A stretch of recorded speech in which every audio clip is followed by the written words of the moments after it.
Welcome, nerds, once again. This time not really to the news, but kind of. Some scheduling issues this week have mandated, like I announced last week in the video, that we do a bit of a different kind of episode. This is what I like to call the Nerdy Recommends style of episode. So for those of you who are new to the channel, and you've not been here since we did one of these last, which I think was last season, then let me fill you in real quick. There's going to be a little bit of news. It's mostly going to be suggestions, and then there's going to be some rumors for good measure. So without any further ado, also very little editing. So that's kind of the point. Let's do the thing.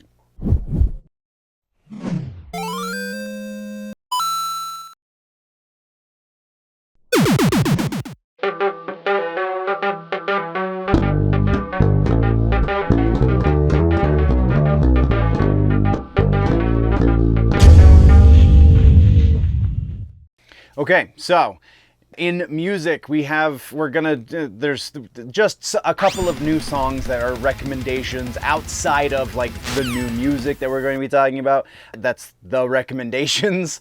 So a couple of new tracks that just dropped that are absolutely worth your time to listen to. There is a band called Tetrarch that I caught a few years ago. They opened up for Atreyu. It was an interesting show. One of the takeaways from that is these kids in Tetrarch are doing something really cool, and they are about to put out a new record, and they just put out a new single from that record. Name of the single is Live Not Fantasize. This is, I think, a little bit more accurate to what modern metalcore kind of has become. They're more continuing the standard left from the metal side of the metalcore from back when I was a little bit younger. So this is going to feel like a band that would go on tour with Atreyu. This is absolutely a band that, if you think about what that sound would be, that's these guys. That's absolutely what you're getting into. So Live Not Fantasize, catchy little tune. Absolutely recommendation. Go check that out.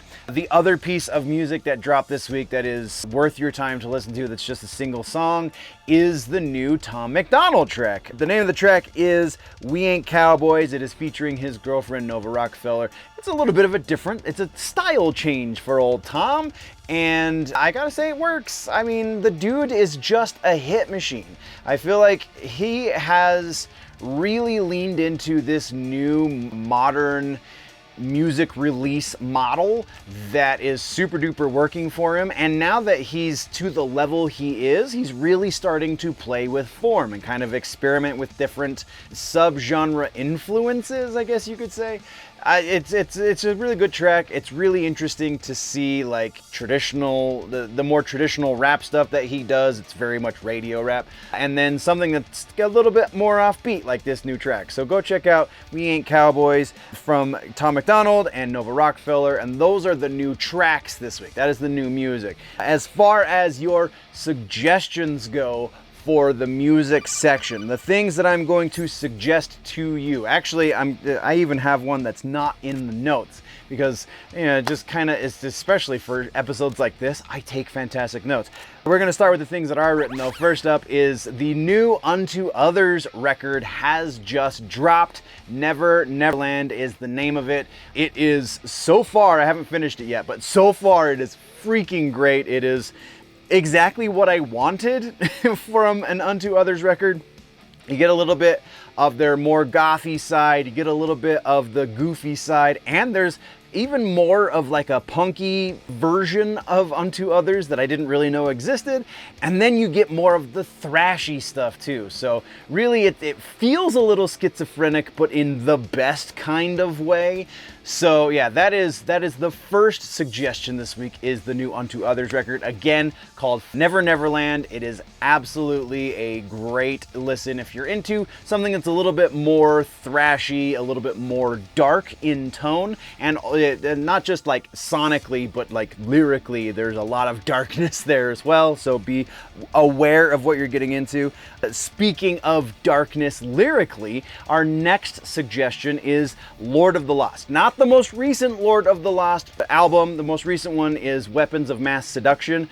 Also good stuff. I haven't listened to that one in its entirety yet, but I've listened to the rest of their catalog at this point in its entirety a number of times.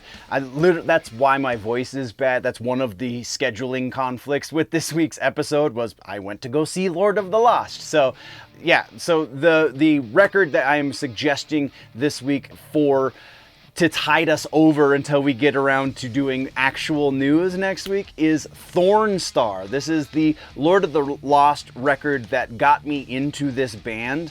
I feel like probably has some of their best stuff on it. Not all of their best stuff. If you dig the Thornstar record, then continue to expand, because these guys legitimately just get better with age, and it's freaking fantastic. But this is still more of the gothy side of the heaviness. Not quite as much thrash in this as the Unto Other stuff, but definitely stuff to nod your head to, absolutely. And lyrically, Chris Harms just does beautiful things with words, and then also the sounds that are coming out of his mouth. So the singing and the lyrics, just second to none. I think Chris Harms is one of the great vocalists of alternate music currently, like in probably the last 15 to 20 years even. The dude just really kicks ass.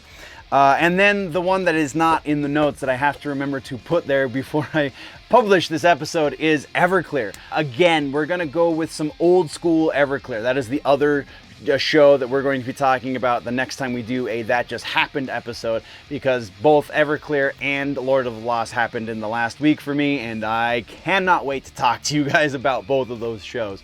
But we're going to do Everclear suggestion. The Everclear suggestion is Sparkle and Fade. It is technically their second record. It is the first one that really blew up for them, and this one it doesn't have all of the tracks that you've heard from, because most of that comes from So Much for the Afterglow. 30th anniversary for So Much for the Afterglow is next year, and that makes me feel really old because I remember chomping at the bit, waiting for it to be released so I could buy it. So the fact that it's 30 means I'm much older than 30.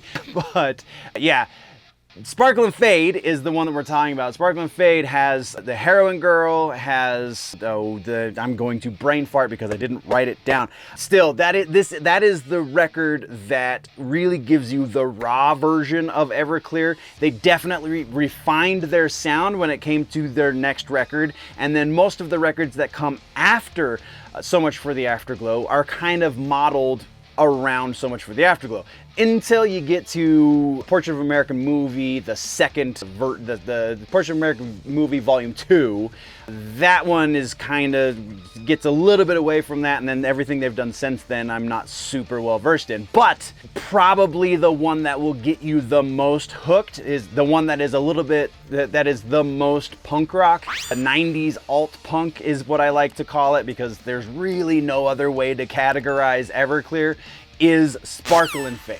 Sparkle and Fade just picks up and runs with track number 1 and does not stop until you hit the end. So yes, that is your final suggestion for music this week, Everclear's Sparkle and Fade. So from there we move into gaming and tech. This one's going to be super quick because Khaos Reigns literally just launched last night as I'm filming this. I have yet to play more than like 5 minutes. Like, I legit just sat in practice round with Noob Saibot and went, oh, this is gonna be so much fun.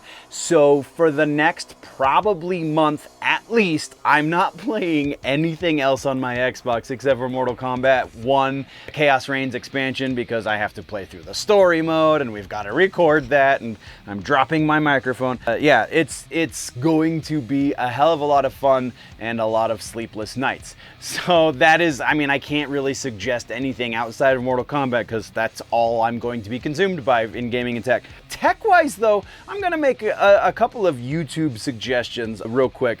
First up, if you are not already watching Linus Tech Tips and you are interested in tech things, then I feel like you're not doing yourself the best of services, because like all of the tech reviews and like all of the tech news, I think that's one of the places I use to source this show is the Tech Linked and the Game Linked channels, because they have them, it's news 5 days a week, which is where I want to be eventually, but news 5 days a week in the tech and gaming sphere, and like that's great place to get it. I generally am a little bit more broad in the stuff that I cover in this section than they are, but if you want to get a little bit more into the weeds with the details and the things, then I think that the Game Linked, Tech Linked, and Linus Tech Tips channels are all ones that you should already be subscribed to. Also, Theo Joe is another one as far as the tech stuff goes. Theo Joe his is a lot more dry. I think he's got a very interesting sense of humor, and I honestly would be very surprised if he had a team of more than like 2 or 3 people that help him on his channel. He's largely a one-person show as well, so go give a little bit of love to Theo Joe. I'll try and put links to everything down in the description before I publish. And I think that's where we're at with gaming and tech this week. So let's move on into comic books and books.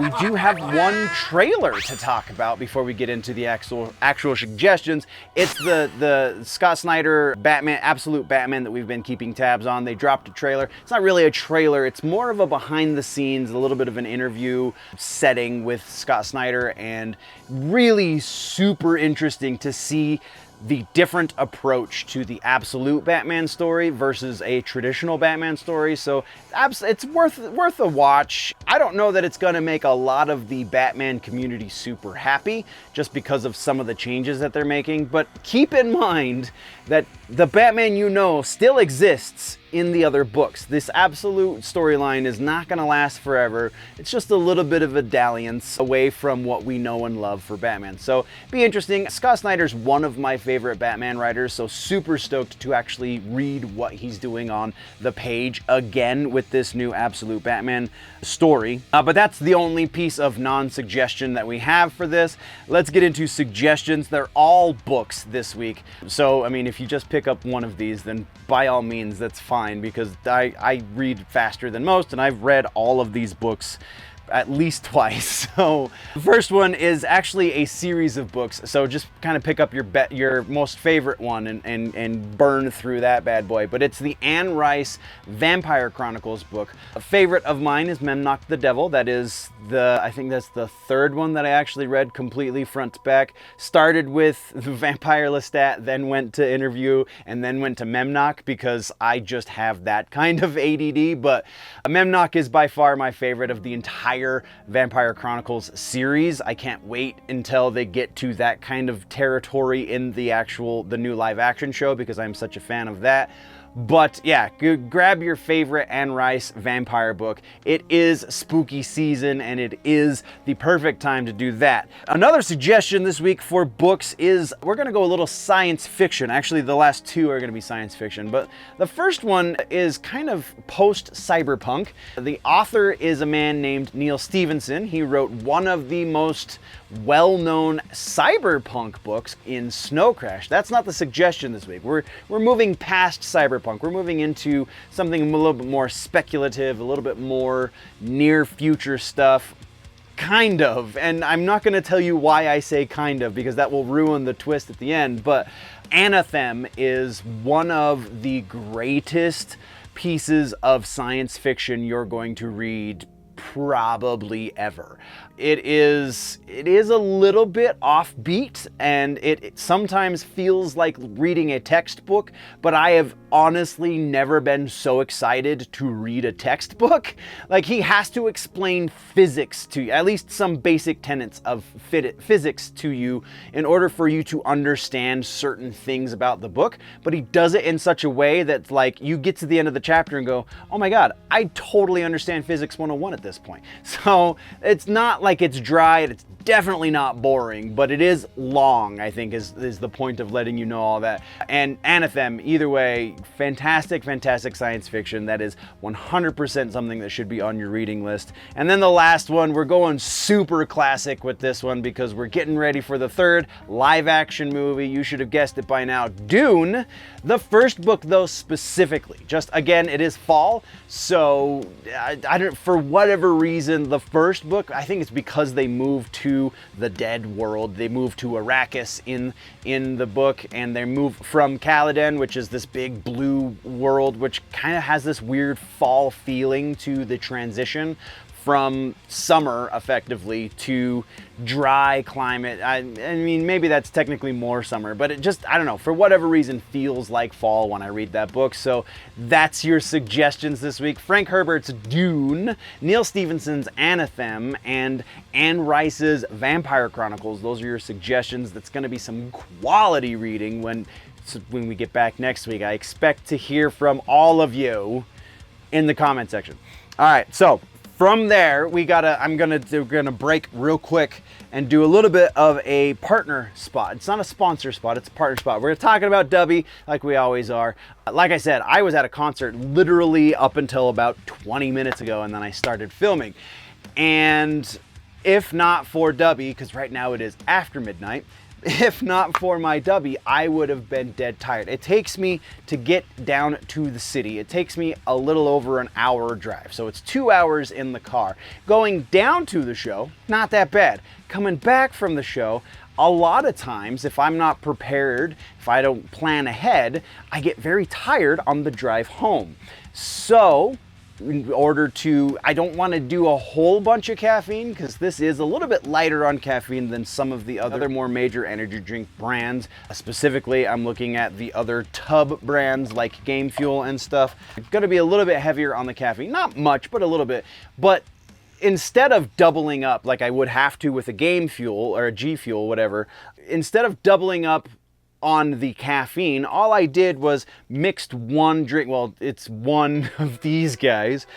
And I mean, the extra stuff besides just the caffeine is really what helps me keep focused and what helps me keep awake on the way home after the show, because I burn a lot of energy at shows, and this stuff helps me maintain a little bit throughout the course of the show and then on the way home. So thank you very much to channel partner Dubby. I appreciate the partnership. You guys can use the code Generally Nerdy for a couple more days in order to get 20% off of your tub if you follow the link down in the description, or if it's, you know, you're catching this later for some reason and it's not September anymore, then by all means you can still use the code Generally Nerdy at checkout and get 10% off.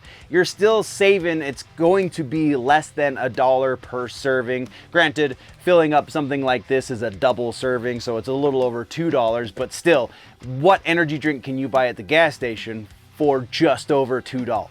Not many, not any really, unless you're getting the cheapo 7-Eleven brands, and those are not as good. So that is our sponsor spot. Let's move into the TV section of this episode. We have one follow-up here, and this is technically part of the suggestions as well, but it hasn't started yet, so I can't say, hey, go watch the thing, because it doesn't really air, or doesn't get released, rather, until Sunday, so like 2 or 3 days before I see you again.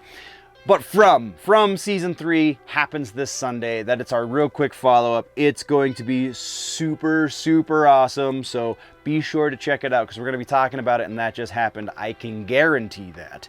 But suggestions for other TV shows to watch, since again it is fall. We have Shameless is one that I keep returning to, not necessarily because of the fall feels or anything like that, but just because it's a damn good show and is really funny and just, I don't know, feels a little bit more real than a lot of comedy on television. Jeremy Allen White is kind of great in everything he does, I'm learning. So that started with Shameless, but he's not the only one that's great. You have Cameron Monaghan in this, who is potentially the best thing about this. I think Cameron Monaghan, his character, and just the whole thing with his boyfriend in the show, I think that is the most wholesome damn relationship you get in the entire series, and I think that's really funny, just because it kind of flies in the face of a lot of expectations when you say, oh, that's a very wholesome relationship. You don't expect it to be, I mean, traditionally, you don't expect it to be between two guys, and especially two guys who both have done time. It's either way, Shameless. It's like 8-9 seasons worth of fantastic programming. So that's your first suggestion for this week's suggestion episode. The next one is Electric Dreams. This is it's on Amazon Prime. It is an anthology series, and it's based on the works of Philip K. Dick. I have worked my way through about 90% of it, and I so far have not hit a dud episode. I think I have 1 or 2 episodes left of it, and it's just the 1 season. But again, it's an anthology season, so each episode is basically standalone unto itself. I really, really like science fiction. I really, really like Philip K. Dick, specifically this series. This is just damn good stuff. So Electric Dreams rather is the suggestion there. And then our final one, again, we got to go for a classic. It seems to be a recurring theme here, but we got a classic suggestion that is available for free for anybody who has an internet connection, and because it's on Pluto TV, and that is Twilight Zone. There is a whole channel on Pluto dedicated to the Twilight Zone. I'm pretty sure they have most, if not all, of the episodes available on demand as well. So no reason to not watch some Twilight Zone. And this is for sure the spooky season. You just feel like learning something about the way, philosophy. I don't know. Just there is nothing bad to say about the Twilight Zone. And the fact that it is available for free is a blessing to everyone who is even slightly intrigued by that concept. It's a blessing to everyone who is socially conscious, even slightly. Regardless of your personal politics, I feel like there is something to be learned and something to be in awe of about the original, just the original. I mean, there's issues, there's great stuff, and there's not so great stuff in all of the series to have come since the original Twilight Zone, but nothing can hold a candle to the OG. So go watch some original Twilight Zone over on Pluto TV. It's your suggestion, final suggestion for TV shows this week. We will get to news properly next week, I promise. And then we have another follow-up over on the movies section. We actually have a follow-up and a new trailer to go check out. First follow-up is the I Know What You Did Last Summer reboot. It is now a reboot. It is not, I'm sorry, it is now a sequel. It is not a reboot. I had that backwards. But on top of that piece of news, we also have that Freddie Prinze Jr. has signed on to return to the franchise. So at the very least, we're getting one returning character. Whether or not we get the rest of them remains to be seen, but that's where we're at right there. Our one trailer that we're going to talk about real quick is for a new movie called Brothers. You have Josh Brolin and Peter Dinklage starring. Glenn Close is in this. So Marissa Tomei is in this. I'm pretty sure I saw her name in the credits. So yeah, it just looks like the trailer starts off a little unexpected, but then you see Brolin and Dinklage like as brothers, and it's like that strangely works super well. They have very similar faces. They could actually pass for brothers in some lights. But yeah, it's just a really funny looking trailer, a kind of comedy action thing going on. So go check out that trailer, link in the description. That's what we got though for any news related stuff. This is a suggestions episode, so let's get to the suggestions. First one is a free one on Pluto. These should be available unless, again, you're watching this after me or for some reason I have bad information, which is possible, but I don't know how freaking likely. But the first suggestion is The Invitation.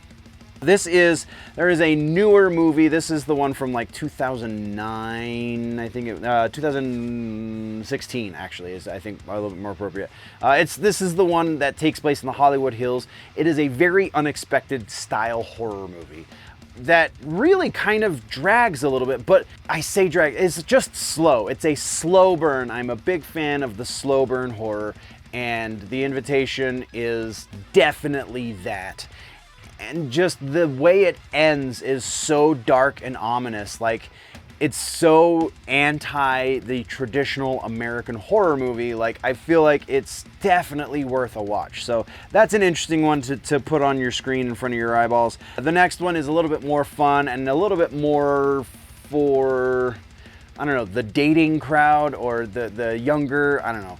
So if you want to watch something that is going to be good for you and your partner to watch together, that is still kind of horror themed and definitely fall themed, but still rather dark, I think is a fair way to put this. Practical magic. I'm just gonna say the thing. As much as this is a chick movie or whatever the hell you want to say, it's well done. It is definitely one of the reasons why you got Sandra Bullock being called America's sweetheart, because like this movie is kind of a prime example of that. You also have Nicole Kidman pre all of her plastic surgery, so you can see, you know, what that was. But Nicole Kidman, I feel like, is even a little bit better in this than she is in most of the things she's in. I'm not saying Nicole Kidman's a bad actor. I'm just saying this is one of the better examples of her ability. So yeah, practical magic is definitely one to, I wrote a little thing here. It's for a lighter Halloween vibe with a dash of romance. That's the way I wanted to put that. Practical magic is a must. It's about two witch sisters, played by Sandra Bullock and Nicole Kidman, dealing with a family curse. So that's the darkness. There's a lot of darkness associated with that family curse, but still fairly lighthearted in general. Small town setting full of autumnal charm and cozy yet spooky atmosphere make it a great seasonal watch. Absolutely, I agree with those words. I should, because I wrote them. But I think that was all of the movie suggestions, just those two, and then technically the Brothers trailer becomes a movie suggestion, hopefully, assuming the movie's good. And then that's what we got for movies. Let's get into the rumor mill. Maybe. All right, so rumor mill. Once again, this is not a normal episode. So the rumor mill is going to be a little bit shorter than normal. Also, I'm going to be rushing just a little bit more. And we have some rumors to get to. For those that are just watching this on the Clip channel, this is the intro for the rumor section for the Clips channel. There is not going to be any other clips this week as far as the regular news show, because it is not a regular news show this week. If you want some really cool recommendations for stuff to tide you over until the next set of clips gets posted, then by all means go over to the main channel, subscribe if you haven't already, and check out the recommendations episode that this comes from, because it is going to be a lot of really cool stuff for those of you that are not, you know, subscribed over on the main channel. But let's, I guess, get into the rumors that just couldn't wait until next week, shall we? So, let's do this. We have new sources for old rumors. This one is the Star Wars Rey movie. We have another source saying that this one's been pushed back. So we've been hearing a lot of stuff about the Star Wars Rey movie. First, that it was happening. That's technically kind of rumor, even though Kathleen Kennedy has announced it. There are rumors, I guess, putting doubt in the idea that we are actually going to get this movie at all. So potentially this movie is not going to be happening. But assuming it is, we have a number of rumors now, a new rumor from a better source saying that it was supposed to go into production soonish. I think by like November was the original plan, according to rumors. This new rumor says that yes, it is still going to happen probably, but the production schedule got bumped back to next year sometime. So yeah, still questioning if it's actually going to happen. That part very much remains to be seen. Let's move into new rumors, shall we? So our first new rumor has to do with Ghost Rider. Yes, we have talked about rumors around Ghost Rider before. This is a new one. The new one is that they want to do Dan Ketch era Ghost Rider. So we've seen who was the one on the Fox stuff? I can't even think of that Ghost Rider, but we saw the the Johnny Blaze stuff, because that's who Nicolas Cage played. We have not seen Dan Ketch on screen though, and there was a producer that was being interviewed recently. I can't remember who it was, which producer it was, but it was not Kevin Feige, and I think that's the big one that this hinges on, saying that if they were going to do Ghost Rider, then he wanted to do Dan Ketch. So the fact that he's creative type, he's one of the upper-ups when it comes to movie making, lends itself towards the fact that this is a possible thing, but also since there's no indication that this is a direction they want to go from Kevin Feige, that kind of means it's probably not going to happen, which kind of gives us a little bit on both sides to go on. So we're going to split the difference and say 50% likely that we will be seeing Dan Ketch era Ghost Rider in the MCU going forward. Next up, we have a new Spider-Man 4 rumor. This one's kind of related to what we've been talking about previously, but it's a little bit more specific. I alluded to the fact last time we talked Spider-Man 4 rumors, which should have been last week. I alluded to the fact that they would need to rework the contract in order to make some of those rumors work, because as it stands, as from what we know of the contract between Sony and Marvel, there is no cross-contamination. The only thing that crosses from the Sony universe into the Marvel universe is Spider-Man. And it would seem that largely, very specifically, only Spider-Man can happen in, rather, let me rephrase that a little bit. It would seem largely that Spider-Man can only exist in the Marvel universe, where you have all of the Spider-Man adjacent characters that are happening in the Sony universe. So now we have a rumor saying exactly what I was saying needed to change is changing. So we have from a number of sources at this point, they're all saying that yes, a new contract between Marvel and Sony is being worked out, because that it would need to, in order for those Null rumors and those Venom rumors to potentially come true, then you need a brand new contract between the two. I think so. Part of the reason we're going as high as we are on this rumor is because, like, I called it last week, and now we're hearing that this is actually a thing that's in motion. But also, again, a number of reliable sources are saying this is in the works. So we're saying 75% likely that that is going to be happening. Let's move over to Green Lantern, because we have two rumors this time for Green Lantern, or Lanterns, I guess is going to be the name of the series. First up, we have for Jon Stewart. This time I was double sure, I made double sure that I wrote down the right Green Lantern name. Jon Stewart. We have a casting rumor for Kelvin Harrison. If you watched the Elvis movie, then you will know his face. He played B.B. King in the Elvis movie. Kelvin Harrison is a bit of a, he's kind of doing the thing right now, so would not be surprising. This is not a great source though, so until I can corroborate this from another source, it feels like it's kind of on the low side, though would be a really interesting Jon Stewart. And the other rumors saying that Hal is going to be a mentor for John is kind of lending itself for this as well, because Kelvin is a younger actor. So we're going to say about 60% likely that this is a thing. But then the other rumor we have for the Lanterns TV show, and this is coming from the trades, still technically rumor, but once it hits the trades, it's kind of basically news at that point. Still technically rumor though, so that's why we're going as high as we are here. But Kyle Chandler, you recognize his face. I did not do a Google search or a wiki search to double check his filmography to be like, oh, he was in this and he was in that. You know his face, it's up on the screen. But it's Hal Jordan. He is reportedly about to sign on the dotted line to play Hal Jordan in the Lanterns series. So yeah, we're gonna say about 80% on that one, because again, it's coming from the trades at this point. If the trades have it, it's probably happening. Let's move over to, concert. I was screaming. Anyway, let's move over to Avengers Doomsday. This one seems kind of obvious and really plays into all of the other things that we know about an Avengers level event, and that is that Doctor Doom is going to be actively seeking the 10 rings in the first Avengers movie of the current phase. So, Avengers Doomsday, he's going to be actively seeking out the 10 rings.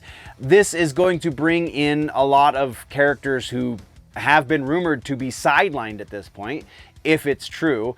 I really think this is the only way they can do the Shang-Chi stuff and the Ms. Marvel stuff and tie that all together. And they are Disney. They put money into those properties, and so they're going to want to tie them all together. So that definitely lends itself to that. Not a great source, but I feel like this one is, for the better sources, kind of one of the more obvious things. Like, yeah, that makes sense, but they can't corroborate it, so they don't care to talk about it. we're gonna say 90% that this is a thing. It just makes logical sense. If you want to incorporate these other properties who nobody really cares about, but you have still dumped money into, then that's gonna be the best way to do it. And the 10 rings in the comic books are super powerful anyway, so again, just kind of makes sense all around. Next up is a gaming rumor, and it has to do with the Batman Arkham franchise. Reportedly, Rocksteady is currently in active production on a new Batman game. And then the rumor continues on to say that Sony is already trying to get exclusive rights to said Rockstar-made Batman game. This gaming rumors, it's hard to say that they are bad because the only places I can source rumors for gaming have been pretty consistently right, at least to a certain degree. If they're not 100% right, they're mostly right. So yeah, very hard to say that this is not happening. We have an 80% likelihood that there is a Batman. The reason that I didn't go higher than 80, because I could have, the reason I didn't go higher is because it was very specifically Batman. And other rumors that we have about Rocksteady say that they're working on a DC game that is probably going to be part of the Batman universe, which, good lord, we saw how well that worked out previously. But having it be specifically Batman seems slightly against character, but only slightly because the Batman games have done so well for them. They did say rather explicitly in the recent past that they want to start to branch out from Batman, which is why we got the Gotham Knights game and also the Justice League Kill the Suicide Squad game, because those are technically both spiritual successors. I forget which one is the actual successor. I think it was the Gotham Knights one. But they both bombed super hard, which is why it's only slightly against what they were saying before, because like they said that they wanted to branch out for Batman. They tried 2 different ways to branch out from Batman, and both ways were terrible. So if they want to go back to Batman, it would make sense, right? So that's why I say slightly. Anyway, we're 80%. That's what we said. And then our final rumor that could not wait for next week was secret. It's a secret. All right, Scarlett Johansson, we know she's actively working on a project. They've been very specific to say the words project, a project, when dealing with the Scarlett Johansson situation, because she won her lawsuit, and part of winning that lawsuit means she gets to produce something for the MCU, for Disney Marvel. So her project, it is now being rumored, is going to be a series on Disney Plus. With the push for Disney Plus properties, this makes that much sense. This is, though, a terrible source. So we can't go super high. I will be kind of surprised if it is anything. I was gonna say if it's anything resembling a series on Disney Plus. I'm gonna modify that statement just slightly. If it's anything more than a mini series on Disney Plus, like I can see her doing effectively a 3 or 4 hour long movie, which then gets cut into 3 or 4 episodes. So that would be a mini series. But if there's anything more than that, I will be very surprised. I honestly, personally think she's actually going to be doing a movie and not any sort of series at all. But again, who am I? I'm just a guy on the internet. So 60%, just because, again, terrible source, 60% likely that this is going to be the project and not a movie. I feel in my gut it's going to be a movie, but I can see this happening as well. So that is our rumors this week, nerds. We do have a little bit of housekeeping to get to, so let's do that.